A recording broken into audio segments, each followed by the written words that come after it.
Hello friend. मैं आप लोग से एक स्टोरी शेयर करने के लिए आई हूँ। अगर आप लोगों को अच्छी लगे तो मेरे लाइक शेयर सब्सक्राइब जरूर करना, बेल आइकन बटन भी प्रेस कर देना। तो मैं आज जो स्टोरी शेयर करने आई हूँ, मुझे मैसेंजर में शेयर किए हैं एक भैया ने। मैं उनका स्टोरी शेयर करी। उनके साथ बहुत सारी इतनी घटनाएं हो चुकी हैं कि वो खुद उनका मेंटल प्रॉब्लम जैसा लगता है, वो डॉक्टर इलाज करा रहे हैं। वो बताते हैं कि जब वो एक शादी घर में गए हुए थे तो वहाँ पे सब कुछ ठीक-ठाक था, कोई प्रॉब्लम नहीं था। लेकिन रात को जब उनके फ्रेंड्स ने कहा कि आप रह जाओ, उनके साथ जो फ्रेंड गया हुआ था, उनके गाड़ी में 2-3 फ्रेंड्स गए हुए, तो उन्होंने कहा कि आज हम लोग यहीं पे रहेंगे। काफ़ी ड्रिंक वगैरह उन्होंने कर लिया था। मगर ये जो भैया हैं, मैं उनका नाम तो शेयर नहीं कर रही हूँ। बाय द वे ये भैया जो है उनको ना ड्रिंक एकदम नहीं करते हैं, और ड्रिंक करके ड्राइव भी नहीं करते। तो इन्होंने ना ड्रिंक नहीं किया। इन्होंने कहा नहीं, मैं ड्रिंक नहीं कर सकता, घर पर जाऊंगा तो मेरे मॉम डैड भी मुझे डांटेंगे वगैरह ऐसे। तो और उनकी मिसेस जो थी तब प्रेग्नेंट थी, और उनकी मिसेस मायके गई हुई थी, तो इसीलिए उन्होंने ड्रिंक करा ही नहीं। और चलो, इतने अच्छे इंसान हैं। हाँ, तो आगे घर आने के लिए वो निकल पड़े अपने गाड़ी में, अपना फोर व्हीलर में। तो फिर आते आते आधे रास्ते में देखते हैं एक लड़की खड़ी हुई है, और काफ़ी ठंड का मौसम था तब। एक लड़की खड़ी हुई है और लिफ्ट मांग रही है। तो भैया ने सोचा अकेली लड़की को मैं लिफ्ट दूंगा, और इतनी सुनसान रास्ते में लड़की खड़ी, तो ऐसे ही होता है बहुत जन के साथ। बहुत जन के साथ ऐसे इंसिडेंट शेयर मुझे मेरे साथ भी करते हैं कई लोग, लेकिन मैं हर किसी का थोड़ा चुन चान के मैं करती हूँ। ओके, तो फिर वो बोले कि ठीक है, इतना सुनसान रास्ते में उनके साथ पहले कभी ऐसा कुछ नहीं हुआ था।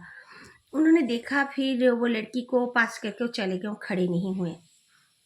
तो फिर देखते हैं कि वो लड़की जो थी पीछे पीछे भागी से आ रही है कुछ दूर तक। उन्होंने देखा लड़की रुक गई वहाँ पर। फिर लड़की ने कुछ फेंका इनके गाड़ी में लगा भी नहीं, वो लड़की खड़ी हो गई वहाँ पर, और वो अपना घर चले आए। घर आके वो रात को सो गए। ठीक 3-3:30 बजे उनको लगा कि जैसे कोई उनका पास में आके बैठा हो। तो उन्होंने सोचा कौन है, और से करवट बदल के देखने लगे तो अंधेरा था कमरा, वो पूरा अंधेरा करके सोते हैं। तो देखते हैं कि कोई नहीं है, लेकिन उसको जैसे टच हुआ था ऐसे लग रहा था। फिर वो सोने का कोशिश करते हैं तो लगता है कोई उनका सर में हाथ दे रहा हो। तो फिर वो जल्दी से उठ के बैठते हैं और अपना मोबाइल जो रखे थे अपने पास ही, उसका लाइट को जलाते हैं, टॉर्च को। तो देखते हैं कोई नहीं है। बस वो रात उनके साथ और कुछ नहीं होता है, लेकिन उनको ठीक से नींद नहीं होती है। सुबह उठते हैं, फ्रेश नहीं हो, मतलब फ्रेश नहीं लगता है उनको। तो ऐसे ना 2-4 दिन उनके साथ ऐसा ही घटना घटने लगता है। तो अपने मम्मी से शेयर करते हैं, तो उनकी मम्मी बोलती हैं ऐसे क्यों, तो तुम्हारा वहम होगा। बहुत दिन से तुम्हारी वाइफ के बिना तुम तो सोए नहीं हो, इसीलिए तुम्हें अच्छा नहीं लग रहा होगा, ऐसे ऐसे बोले। तो ठीक है। फिर वो भैया क्या किए, एक दिन शाम को वो अपने दोस्तों से मिलने के लिए गए। तब शाम मतलब रात हो चुकी थी, 8 बजे के बाद। तो घर लौट रहे थे, 12 बज गया था।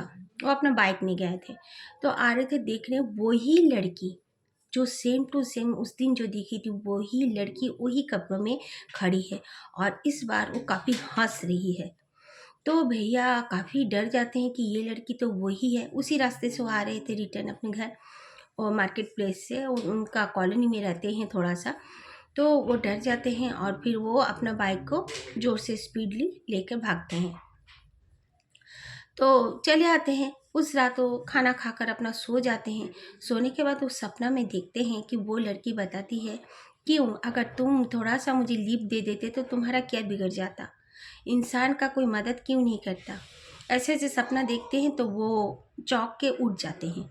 फिर उन्होंने सोचा कि ऐसा सपना मैं क्यों देखा। फिर दूसरे दिन तीसरे दिन वो लड़की का सपना देखने लगते हैं। कभी कभार वो लड़की उनसे बात करती है, तो कभी कभार वो लड़की बात नहीं करती, उनके पास आती है और फिर गायब हो जाती है धुआं बन के। तो ऐसे इंसिडेंट उनको सपने में आते रहते हैं, वो इग्नोर करते हैं। सुबह होते हुए तो भूल भी जाया करते थे। फिर उनका ना तबीयत बिल्कुल ख़राब होने लगा। उनकी मिसेस का डिलीवरी भी हो चुका था, तो उनको जाना था।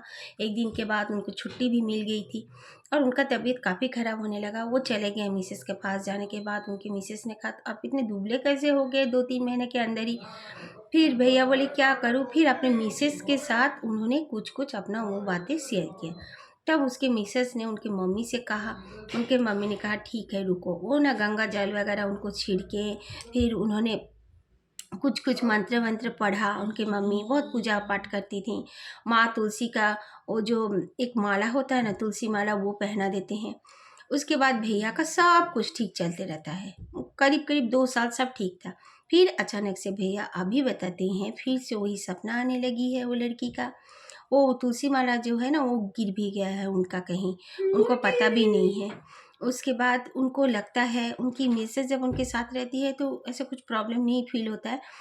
या मम्मी पापा, वो अब ऐसा उनका हो गया है कि वो अपने मिसेज़ अगर मायके गई है अकेले तो वो अपने पेरेंट्स के कमरे में सोते हैं। काफ़ी भैया डरने लगे हैं और नाइट ड्यूटी से भी अवॉइड करते हैं। तो फ्रेंड, ऐसे भी होता है किसी किसी के साथ, बहुत ही दुख की बात है।